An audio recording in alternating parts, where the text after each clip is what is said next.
오늘 이 자리에 나오신 모든 분들을 진심으로 환영합니다. 네. 평소에 교회하면 생각하던 모습과 많이 좀 다르죠? 오늘은 딱딱하고 교회하면 좀 거리감이 느껴지던 그런 분위기들 좀 바꿔서 편안한 가정집의 거실처럼 분위기를 꾸미고 여러분들과 함께 편안한 그런 모습 속에서 대화도 하고 또 말씀도 나누고 그런 자리를 한번 마련해 봤습니다. 어떠셔요? 괜찮으세요? 네. 오늘 제가 설교라는 이름을 가지고 서지 않고요. 딱딱하게 여러분들 앞에서 좀 불편하지 않도록 제가 재미있는 이야기보다는 성경에 있는 이야기를 여러분들과 함께 나눠보려고 합니다. 한 아버지에게 두 아들이 있었습니다. 그 중에 둘째 아들은 오랫동안 아버지 밑에서 사는 것을 숨막혀하고 좀 답답하게 생각을 했어요. 물론 아버지는 굉장히 좋은 분이셨고 집도 잘 살았어요. 그런데 아들에게는 그 아버지의 사랑이 간섭처럼 느껴지고 또 그 좋은 집이 감옥처럼 느껴졌습니다. 왜 나는 아버지의 규칙 안에서 살아야지?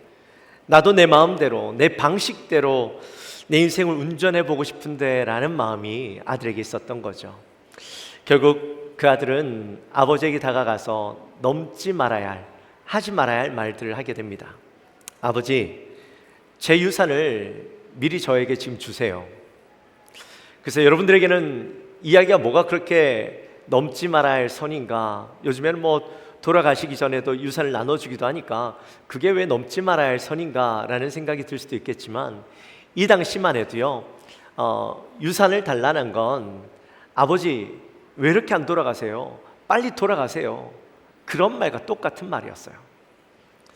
이 아들은 단순히 아버지의 돈만 원했던 것이 아니라 아버지라는 그 그늘에서 벗어나고 싶었던 거죠. 내 인생에서 아버지를 완전히 지워버리겠습니다 라는 말을 했던 거예요. 여러분, 이 이야기 들은 아버지의 마음은 어떨까요? 만약에 여러분들의 자녀들이 아버지 빨리 돌아가셨으면 좋겠어요, 아버지를, 어머니를 제 인생에서 완전히 지워버렸으면 좋겠어요 라고 이야기한다면 여러분 어떠실 것 같으세요? 얼마나 가슴이 아플까요? 지금까지 키워주고 또 먹고 재워준 게 얼만데, 아니 저놈이 어떻게 나한테 그런 이야기를 할 수 있어? 라는 생각이 들지 않을까요? 아마 저 같으면 머리채를 끄집어주고 그냥 당장이라도 집 밖으로 내던졌을 것 같아요. 그런데 이 아버지는 자기 아들이 원하는 대로 자기의 재산을 팔아서 그 아들 손에 그 재산을 쥐어주게 됩니다. 이 아들은요, 그 돈을 받아든 뒤에 신이 나서 뒤도 돌아보지도 않고 멀리 떠나버렸습니다. 아주 화려하고 멋진 도시에서 아버지가 주신 돈으로 즐겁게 살아가기 시작합니다. 돈이 있으니까요, 사람들이 몰려들기 시작합니다. 그리고 매일 밤마다 파티를 벌입니다. 모두가 그를 치켜 세워주는 거예요. 거봐, 내 힘으로 살아갈 수 있잖아. 완벽하게 지낼 수 있잖아. 내가 옳았던 거야. 아니, 그 시골에서 힘들게 갇혀서 사는 것보다 이곳에서 돈 가지고 화려하게 사람들에게 인정받으면서 살아가는 게 얼마나 좋아. 그런 마음을 가졌던 거죠. 자신의 삶에 만족해하며 그렇게 살아가고 있었습니다. 그런데 그런 달콤함도 잠깐이었어요. 도시에 시독한 흉년이 찾아오고 영원할 줄 알았던 통장의 잔고도 서서히 비어가기 시작합니다. 그 순간 세상은 무섭도록 차가운 민낯을 드러내죠. 매일 밤 그에게 다가와서 환호하던 친구들은 며칠 동안 썰물처럼 다 빠져나가는 거예요. 세상의 사랑은 철저하게 조건부 사랑이라는 것을 깨닫게 됩니다. 내가 돈이 있을 때, 내가 쓸모가 있을 때, 내가 매력이 있을 때 나를 인정해 줬던 거죠. 그런데 내가 나를 증명할 수 없을 때, 내가 돈이 없고 또한 내가 사람들에게 쓸모가 없을 때는 사람들은 철저하게 나를 외면하고 또 철저하게 버렸습니다. 결국 그가 목숨을 부지하기 위해서 이 친구 저 친구 찾아다니고 다녀봤지만 아무도 자기를 받아주는 곳이 없었어요. 결국 그가 갈 수 있었던 곳은 어느 집의 이 돼지 우리였습니다. 그곳에서 오물과 또 진흙으로 뒤섞인 그곳에서 돼지들과 함께 지내는데, 아니 주인이 먹을 것 주지 않는 거예요. 그래서 돼지들이 먹는 그 쥐엄 열매라도 좀 먹으려고 했더니 주인이 그것조차 허락을 안 해주는 겁니다. 칠흑 같은 어두운 밤, 냄새나는 돼지 우리에 웅크리고 있는데 자신을 바라보니까 얼마나 초라하게 느껴졌겠어요. 근데 이 아들에게 있어서 더 고통스러운 것은 굶주림보다 뼛속까지 파고드는 외로움이고 또 자괴감이었어요. 내가 그토록 원했던 자유가 이런 것이었나?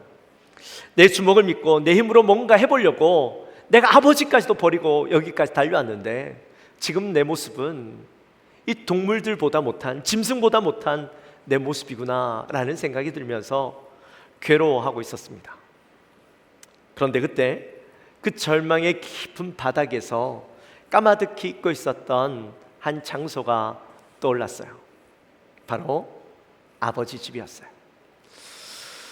내 아버지 집에는 품꾼들도 배불리 먹는데 나는 여기서 굶주려 죽는구나 라는 생각이 들면서 마음 한편에는 다시 아버지의 집으로 돌아가고 싶은 마음이 있었는데 돌아갈 용기가 나지 않았어요. 내가 무슨 염치로 거길 가? 아버지가 날 보면 뭐라고 하실까? 나를 당장 문전박대하실 텐데 내가 거길 어떻게 가?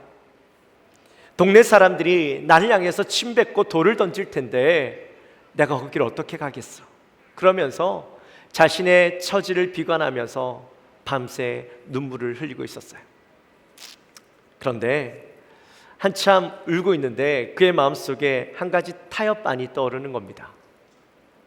아들이라는 이름을 버리자. 그냥 종으로 가장 밑바닥 하인으로라도 나를 써달라고 한번 빌어보자. 그 마음을 가지게 됐어요. 그래서 그 마음으로 고향으로 다시 돌아갑니다. 자기가 살았던 마을 어귀에 이르자 차마 고개를 들 수 없었습니다. 냄새나는 누더기를 걸친 채 혹시라도 사람들이 나를 알아볼까 봐 이리저리 눈치를 보며 마을로 들어가는데, 그런데 그 순간 저기 멀리에서부터 믿을 수 없는 장면이 보여지는 거예요. 점잖은 노인 한 분이 먼 흙먼지를 뒤집어 쓰면서 자기에게 달려오고 있는 거예요. 그 얼굴을 자세히 보니까 눈물 범벅이 되어 있어요. 누구였을까요? 그래요, 아버지였어요.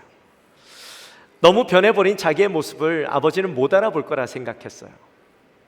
하지만 아버지는 먼 발치에서부터 실루엣만 보고도 내 아들이라는 것을 알았던 거죠. 사실 아버지는요, 이 아들이 떠나고 난 그 다음 날부터 매일같이 그 먼 곳에서부터 아들이 혹시나 올까 봐 늘 바라보고 있었던 거예요. 그러니까 그 아들이 멀리 실루엣만도 보이는데 저건 내 아들이구나 하는 것을 알았던 거죠. 그래서 그 아들을 향해서 달려갔던 거예요. 근데 이 아버지가 아들을 향해 급히 달려갔던 또 다른 이유가 있었습니다. 그것은 바로 동네 사람들이 실패하고 돌아온 이 아들, 아버지의 재산을 가지고 탕진하고 돌아오는 이 아들을 향해서 침뱉고 비난하고 돌을 던질까 봐 그 아들을 막아서기 위해서, 그 아들을 보호하기 위해서 이 아버지가 달려갔던 거죠. 돼지 오물 냄새가 진동하는 그 아들을 와락 껴안고 아버지는 입을 맞춥니다. 아들이 울먹이며 준비한 대사를 꺼냅니다.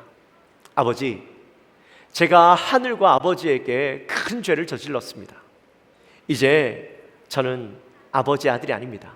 저를 종으로. 그런데 아버지가 그 아들의 입을 막아 세우는 거예요. 그리고 하인들에게 외칩니다. 빨리 가장 좋은 옷을 가져와 우리 아들에게 입혀라. 내 아들의 손에 반지를 끼워주고 신발을 신겨라. 가장 좋은 송아지를 잡아 오늘 잔치를 벌이자. 오늘 내 잃어버린 아들을, 죽은 줄 알았던 아들을 다시 찾았다. 아버지는요 묻지 않았어요. 왜 이제 왔니? 아니 그 많은 돈을 다 어쩌고 이 꼴이 되었니? 혹시 가서 반성은 좀 했니? 물어볼 수 있었는데 묻지 않았어요. 사실 아버지에게는 별로 그런 것들이 중요하지 않았던 거죠. 상처투성이라도 아들이 망가졌어도 다시 내 품으로 돌아와 준 것만으로도 이 아버지에게는요 너무나도 큰 기쁨이었습니다. 사랑하는 여러분, 우리가 사는 세상은요 늘 우리에게 자신을 증명하라고 이야기합니다. 괜찮은 척, 잘 사는 척, 세상에서 성공한 척, 그런 모습을 가지고 나의 모습을 증명해야만 세상에서 인정받을 수 있어요.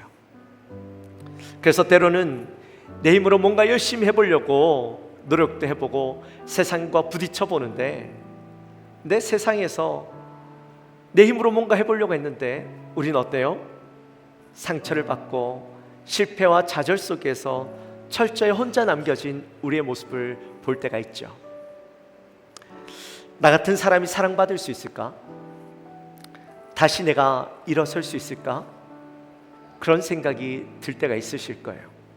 근데 여러분, 오늘 이 탕자가 돌아왔을 때 맨발로 그 아들을 향해 달려갔던 그 아버지의 마음이 바로 오늘 저와 여러분을 찾아오신 예수님의 마음이라는 거예요.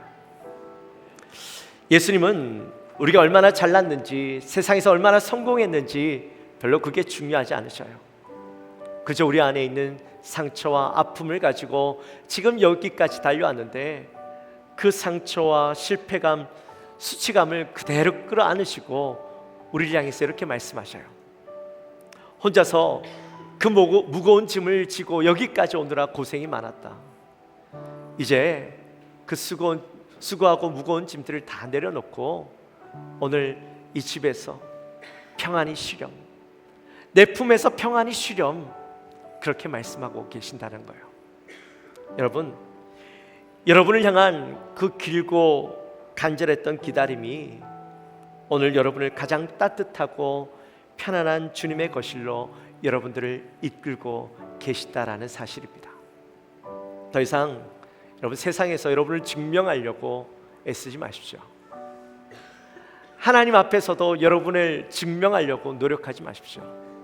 그저 있는 모습 그대로, 망가진 모습 그대로 괜찮습니다. 어떻습니까?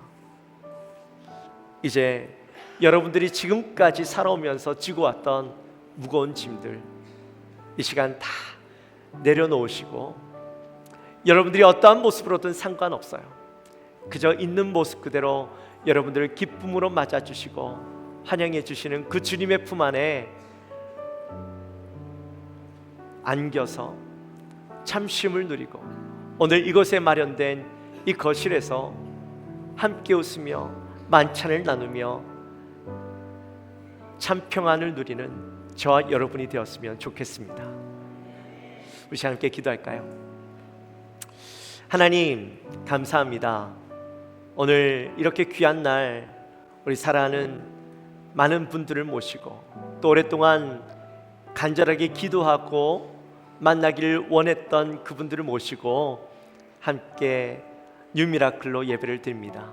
하나님, 오늘 이 시간 우리가 오랜 세월을 살아가면서 마음의 짐들, 여러 가지 아픔들, 또 고통들, 상처들을 안고 살아왔던 그 마음 속에 성령 하나님, 이 시간 그 마음을 안아주시고 품어주시고 교회가 그저 문턱이 높아 갈 수 없는 불편한 곳이 아니라 편안하고 아버지의 집처럼, 아버지의 품처럼 편안하고 따뜻한 곳으로 느껴질 수 있도록 하나님 저들을 주장하여 주옵소서.